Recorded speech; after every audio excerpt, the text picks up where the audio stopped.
আসসালামু আলাইকুম। আজকে হচ্ছে আমি রসগোল্লা বানালাম বাসায় একদম দোকানের মতো করে।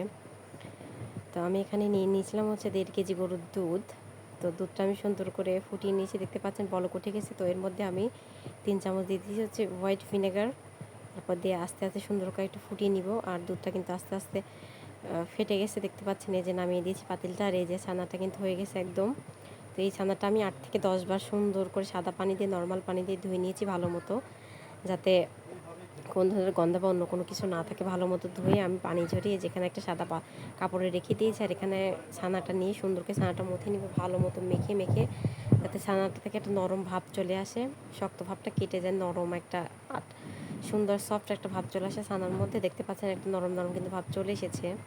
তো এই যে ছানাটা আমি এবার গোল গোল করে শেপে এবার রসগোল্লার শেপ বানিয়ে নিয়েছি, দেখতে পাচ্ছেন গোল গোল করে। এখানে 6টা মিষ্টি হয়েছে, খুব বেশি হয়নি, 6টা মিষ্টি হয়েছে। তো আমি এখানে যে 1 কাপ চিনি 2 কাপ পানি দিয়ে দিয়েছি।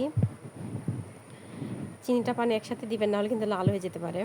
তো আমি এখন মিষ্টিগুলো দিয়ে দিলাম এর মধ্যে।